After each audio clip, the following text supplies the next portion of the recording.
احسان نہیں بلکہ یہ وہ حق ہے جو ہم ادا کر رہے ہیں اور ہمیں ادا کرتے رہنا چاہیے۔ پھر فضول خرچی سے بچنے کا حکم دیا گیا اور کہا گیا کہ فضول خرچ تو شیطان کے بھائی ہوتے ہیں، کیونکہ فضول خرچی میں اگر پڑے رہیں گے تو پھر رشتہ داروں کے حقوق ہم صحیح طور پر ادا نہیں کر سکیں گے۔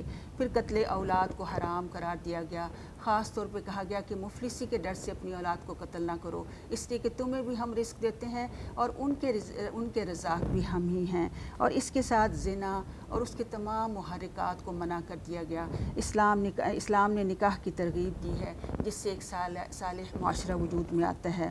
پھر قتل نفس کو حرام قرار دیا گیا، مظلوم مقتول کے ورثاء کی سرپرستی اور یتیموں کے مال کی حفاظت کو اخلاقی اور قانونی طور پر فرض قرار دیا گیا۔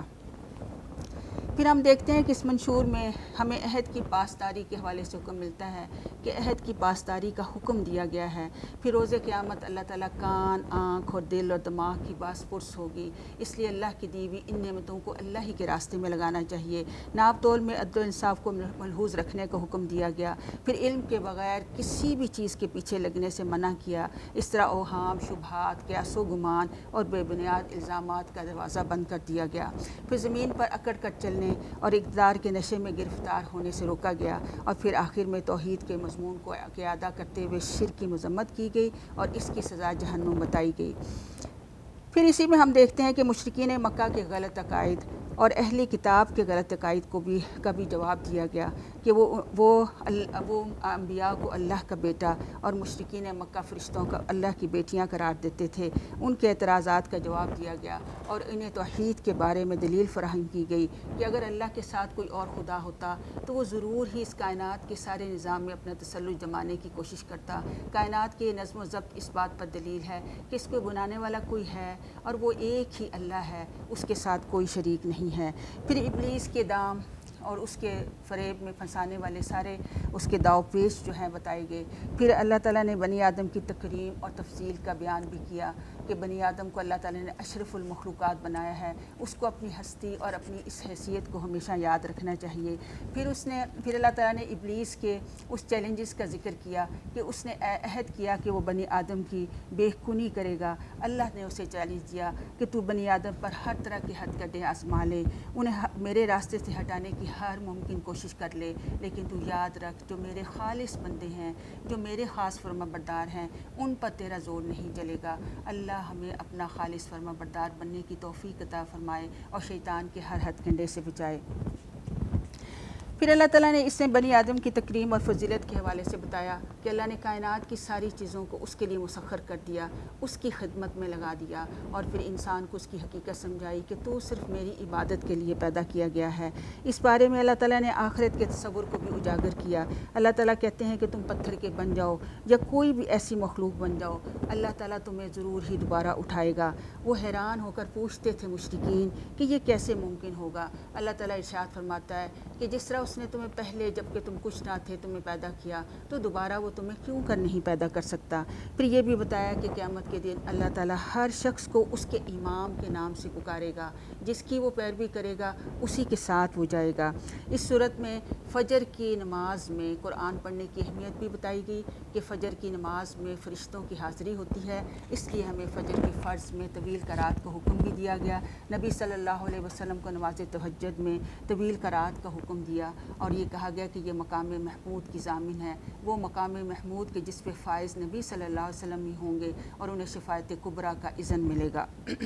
نبی صلی اللہ علیہ وسلم کو ہجرت کی دعا سکھائی گئی اور مدینہ منورہ میں ایک صالح اور اسلامی معاشرے کے قیام کے لیے اللہ تعالیٰ کی خاص مدد پر مشتمل حمایت اور قوت عطا کیے جانے کی دعا بھی سکھائی گئی کہ اب باطل مٹنے والا ہے اور حق اب ساری دنیا میں پھیلنے والا ہے۔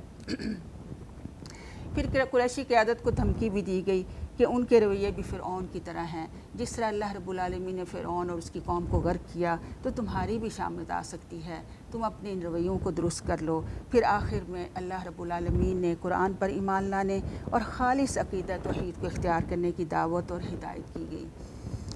سورہ کہف شروع ہوتی ہے، یہ مکی صورت ہے، اس کی 110 آیات ہیں۔ اس کے فضائل کے حوالے سے ہم دیکھتے ہیں، صحیح مسلم کی روایت ہے نبی صلی اللہ علیہ وسلم نے فرمایا کہ جو شخص سورہ کہف کی پہلی 10 آیات کو یاد کر لے گا وہ فتنہ دجال سے محفوظ ہو جائے گا۔ پھر ایک اور روایت میں ملتی ہے جس کا مفہوم یہ ہے کہ جمعے کے دن جو شخص سورہ کہف پڑھے گا اس کے لیے 2 جمعوں تک روشنی رہتی ہے، یعنی سورہ کہف کی تعلیمات کا نور 1 ہفتے تک اس کے دل و دماغ پر رہے گا، وہ دنیا کے فتنوں اور اس کی زینتوں کے فتنوں سے محفوظ رہے گا۔ سورہ کہف ایک بہت ہی اہم صورت ہے۔ اس میں اللہ رب العالمین نے بہت سی آزمائشوں کا ذکر کیا ہے، اور اس سے پہلے اللہ تعالیٰ فرماتے ہیں کہ قرآن وہی کتاب ہے جس میں کسی قسم کی کوئی ٹیڑھ نہیں، وہ قیم ہے، یعنی ٹھیک ٹھیک بات کہنے والی ہے۔ اور پھر اس میں یہ بھی بشارت دی گئی کہ نیک عمل کرنے والے مسلمانوں کے لیے اللہ نے بہت بڑا اجر تیار کر رکھا ہے، اور ڈرایا ہے ان لوگوں کو جنہوں نے اللہ کے ساتھ کسی کو بیٹا بنایا ہوا تھا۔ اس میں عیسائیوں اور یہودیوں کو ڈرایا گیا ہے جو حضرت عیسیٰ اور حضرت عزیر کو اللہ کا بیٹا کہتے تھے۔ اللہ تبارک و تعالیٰ فرماتے ہیں کہ ان کے پاس تو نہ تو کوئی علم ہے اور نہ ہی ان کے آباء و اجداد کے پاس علم تھا، وہ صرف ایک بات گھڑی ہوئی ہے جو اللہ کے اوپر وہ الزام دھر رہے ہیں۔ پھر نبی صلی اللہ علیہ وسلم کی داعیانہ فکر کی تعریف کی گئی کہ وہ انسانیت کی ہدایت کے لیے گھلتے تھے، یہاں تک کہ نبی صلی اللہ علیہ وسلم کو اللہ تعالیٰ نے کہا کہ کیا تم اپنی جان ہی ان کے پیچھے ہلاک کر دو گے؟ تو یہاں سے ہمیں نبی صلی اللہ علیہ وسلم کی تڑپ اور دل سوزی اپنے لیے نظر آتی ہے۔ پھر اللہ نے زمین کی ساری زینت کا مقصد یہ بتایا کہ یہ صرف آزمائش اور امتحان کے لیے ہے کہ کون کتنے اچھے عمل کرتا ہے۔ پھر قیامت کے دن کی منظر کشی کی گئی کہ زمین کی یہ ساری کی ساری زینتیں ختم ہو جائیں گی، یہ زمین نہیں رہے گی، یہاں کے عالیشان محلات ختم ہو جائیں گے، اور یہ زمین ایک چٹیل میدان بن جائے گی جس میں سارے لوگوں کو حشر کے میدان میں اکٹھا کیا جائے گا اور اللہ کے سامنے ان کے اعمال کی باز پرس ہوگی۔ اب اس میں قصے شروع ہوتے ہیں، وہ فتنے اور وہ آزمائشیں جو اس میں بتائی گئی۔ سب سے پہلے اصحاب کہف یعنی غار والوں کا قصہ بیان کیا گیا۔ یہ چند نوجوان تھے، بڑے ہی موحد توحید پرست تھے، اللہ تعالیٰ سے ان کا مضبوط تعلق تھا، اللہ نے ان کے دل مضبوط کر دیے تھے، ان کو ثابت قدمی دی تھی۔ وقت کے بے دین بادشاہ کے شر سے فتنے سے بچنے کے لیے انہوں نے ایک غار میں پناہ لی۔ اللہ تعالیٰ نے اپنے کو قدرت کاملہ کے اظہار کے لیے ان کو 300 سال تک سلا دیا۔ اس کے بعد وہ بیدار ہوئے تو انہیں محسوس ہوا کہ گویا وہ ایک دن یا دن کا کچھ حصہ رہے ہیں۔ ان سارے واقعے میں غیر ضروری سوالات سے منع کرتے ہوئے ہماری توجہ آخرت کی طرف مبذول کرائی گئی کہ جو اللہ ان نوجوانوں کو اتنے برسوں کے بعد اٹھا سکتا ہے وہ قیامت دوبارہ سے برپا کیوں نہیں کر سکتا، وہ کیسے ان قبروں سے مردہ وجودوں کو کیوں نہیں برآمد کر سکتا۔ پھر نبی صلی اللہ علیہ وسلم کو صحابہ پر مشتمل مومن اور صالح افراد کا ساتھ دینے کی اور دنیا کی زینت طرف نہ دیکھنے کی جو ہے وہ ہدایت کی گئی، اور قریش کی باغی اور فاسق قیادت کی اطاعت سے بچنے کی ہدایت کی گئی، اور یہ بھی بتایا کہ یہ ایمان کی آزمائش ہے۔ اصحاب کہف کے واقعے میں ہمیں یہ پتہ چلتا ہے کہ انہیں بنیادی مذہبی حقوق حاصل نہیں تھے۔ نبی صلی اللہ علیہ وسلم کو یہ ہدایت دی گئی کہ مسلمانوں کو یہ حق، ان کی مذہبی آزادی کا حق ہونا چاہیے کہ جس طرح اصحاب کہف کو غار میں پناہ لینی پڑی اپنے دین کو، اپنے ایمان کو بچانے کے لیے، تو اسلام میں تو دین کے معاملے میں کوئی زبردستی نہیں ہے۔ پھر دوسرا قصہ جو اس میں ہمیں ملتا ہے وہ مال اور اولاد کی آزمائش کے حوالے سے ہے۔ اس میں اللہ رب العالمین دو زمینداروں کا بیان کیا ہے۔ یہ 2 زندہ تاریخی کردار ہیں۔ ایک مادہ پرست اور مشرک تھا، بڑے ہی تفاخر میں مبتلا تھا، اللہ نے اسے مال اور اولاد سے نوازا تھا۔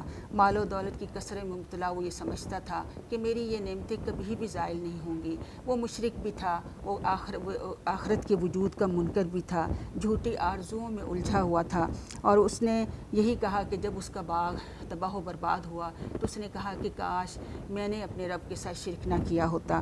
نہ وہ خود اپنی مدد کر سکا، نہ ہی کوئی دوسری اس کی مدد کر سکا۔ دوسرا ذمہ دار ایک موحد تھا، مبلغ بھی تھا، امر بالمعروف و نہی عن المنکر بھی کرتا تھا۔ چنانچہ اس نے پہلے شخص کو ٹوکا کہ اپنے محسن رب کی کیوں انکار کرتے ہو؟ تم نے باغ میں داخل ہوتے ہوئے ما شاء اللہ لا قوت الا باللہ کے الفاظ کیوں نہیں ادا کیے کہ پتہ چلتا کہ اللہ ہی کی دی ہوئی نعمتیں ہیں، اللہ ہی کی ذات پر تمہارا بھروسہ ہونا چاہیے تھا۔ پھر اللہ کے دنیاوی قانونی عذاب اور آخرت کی جزا دونوں پر وہ یقین رکھتا تھا۔ باغ کی تباہی کے وقت ان دونوں کو اس چیز کا اچھی طرح سے اندازہ ہو گیا کہ کارسازی کا اختیار صرف اللہ رب العالمین کو تھا۔ اس لیے اللہ رب العالمین نے دنیاوی زندگی کی مثال ایک کھیتی سے دی کہ کس طرح وہ پکتی ہے، لہلہاتی ہے، کسان خوش ہوتے ہیں، اس کی فصل کاٹتے ہیں اور اس کے بعد یہ بھس بن جاتی ہے۔ واضح کیا گیا کہ مال اور اولاد تو صرف دنیا کی زینت اور باقی رہنے والی نیکیاں ہی انجام کے اعتبار سے افضل ہیں۔ اللہ تعالیٰ ہمیں وہ باقی رہنے والی نیکیاں ہمیں کہاں سے حاصل ہوں گی اگر ہم زبان حال سے اور زبان قال سے اللہ کی تسبیح بیان کریں گے، یعنی زبان کو بھی اللہ کے ذکر سے تر رکھنا اور اپنے عمل کو اللہ کی فرمانبرداری کی طرف موڑ لینا ہی کی نیکیاں دے گا کہ جو ہمیشہ باقی رہیں گی۔ پھر آدم و ابلیس کے قصے سے مشرکین مکہ کے ابلیسی رویے پر گرفتاری کی گئی اور انہیں ہلاکت کی دھمکی دی گئی۔ اب اس کے باقی جو 2 قصے ہیں انشاءاللہ ہم اس کو پارہ نمبر 16 میں دیکھیں گے اور اس کے اہم اسباق دہرائیں گے۔ آج ہم وہ دعا یاد کرتے ہیں جو اصحاب کہف نے دعا پڑھی تھی کہ ربنا آتنا من لدنک رحمہ وہیئ لنا من امرنا رشدا۔ انہوں نے دعا کی تھی کہ اے ہمارے رب، ہمیں اپنی طرف سے رحمت عطا فرما اور ہمارے ہر کام میں ہمیں بہترین راہ دکھا۔ تو یہ دعا بہت ہی اہم ہے، دنیا اور آخرت کے ہر کام میں بہترین رہنمائی حاصل کرنے کی خوبصورت دعا ہے جو اللہ نے ہمیں سکھائی ہے۔ اللہ تعالیٰ ہماری دعاؤں کو قبول کرے اور ہماری بہترین رہنمائی عطا فرمائے۔ وما علینا الا البلاغ المبین۔